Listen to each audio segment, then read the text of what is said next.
warahmatullahi wabarakatuh. Alhamdulillah wassalatu wassalamu ala Rasulillah wa ala alihi wa ashabihi wa man ittaba'ah. Ikhwah yang dirahmati Allah, siapapun kita yang mengikuti kegiatan yang digagas oleh anak-anak kami dari Thalabul Ilmi ini, kami doakan a'azzani Allah wa iyyakum jami'a. Semoga Allah memuliakan kita semua. Perspektif kita kali ini itu berangkat dari pengalaman kami ketika mengikuti salat tarawih di salah satu masjid, di mana waktu itu kami tidak memiliki kegiatan tausiah dan lain sebagainya. Sang khatib itu naik di atas podium dan dia berceramah, memberikan motivasi kepada para jamaah. Ada satu kata atau kalimat lah yang menggugah kami. Dia katakan begini, kita di daerah ini melakukan zikir jama'i dengan salawat, zikir dan bacaan-bacaan khusus itu merupakan sunnah. Dan dulu di Makkah itu para sahabat, orang-orang Makkah di sela-sela salat tarawih itu mereka tawaf. Saya berpikir, apakah ibadah itu masuk pada little traditions atau great traditions? Padahal kita mengetahui teori ini yang dikemukakan oleh Robert Redfield.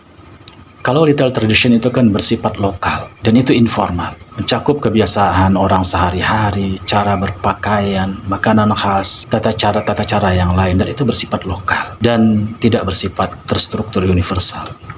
Sementara kan kalau great tradition itu kan sebuah sistem budaya dan keagamaan yang lebih formal, sistematis, terstruktur, dan iya bersifat universal.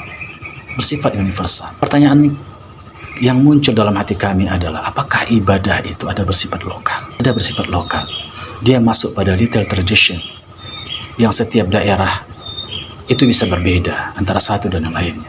Padahal sepengetahuan kita, kalau kita membaca kitab-kitab turas, kitab-kitab para ulama, al-aslu fil ibadah butlan hatta yaqumat dalil ala tahlili. Prinsip dasarnya ibadah itu kan batal sehingga ada dalil yang menghalalkannya. Atau sebagaimana yang pernah juga kita diskusikan dalam sebuah perspektif, al-aslu fil ibadah ittiba'.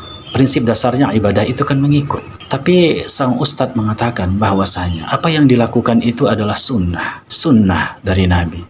Sementara sunnah itu kan praktek, mapan dari Rasul, perkataan, perbuatan, dan takrir.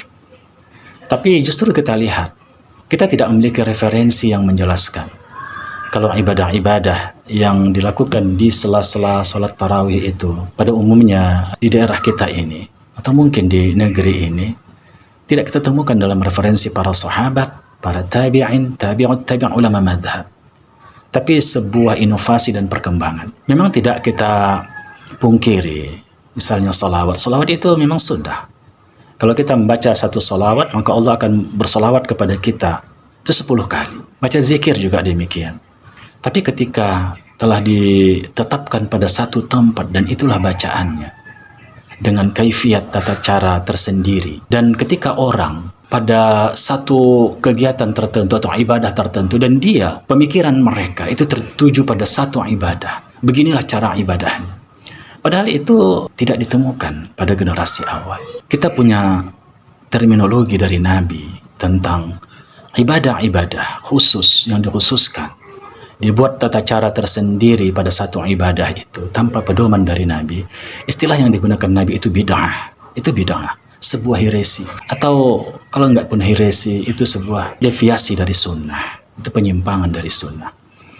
Kalau dijelaskan tadi, dianalogikan, kalau di Makkah itu mereka mengisi untuk istirahat itu dalam tarawih itu, istirahat itu dengan tawaf, tapi kan nggak ada tawaf jama'i di sana. Begitu juga kalau kita juga menganalogikan di sini mau berzikir, mau bersalawat, kan nggak ada salawat jama'i di sana, karena nggak ada tawaf jama'i. Kalau begitu masing-masing bersalawat, masing-masing sendiri berzikir, membaca Quran, dan tidak diformalisasi. Dan akhirnya ini sebenarnya ya kita melihat menjadi standar bagi para asatizah antara minna dan minkum itu dengan simbol-simbol seperti ini. Ini bukan little tradition sebenarnya ibadah, tapi great tradition. Karena nggak boleh ada penyimpangan, nggak boleh ada penambahan dan pengurangan. Kecuali wasilah-wasilah yang menghantarkan untuk ibadah, itu berbeda. atau ada kasus-kasus tertentu. Tapi ini nggak ada arid yang mendatang, nggak ada sabab, nggak ada ilat, nggak ada sesuatu yang mengharuskan kita untuk menciptakan itu. Ya, nggak ada. Bahkan tidak boleh diciptakan kaifiat-kaifiat yang demikian. Jadi sekali lagi lah, saya berpikir ulang, apakah ibadah itu sudah menjadi tradisi bagi kita dan dianggap sebagai little traditions dan bukan great tradition? Lalu di mana great tradition? Hanya salat. Salat.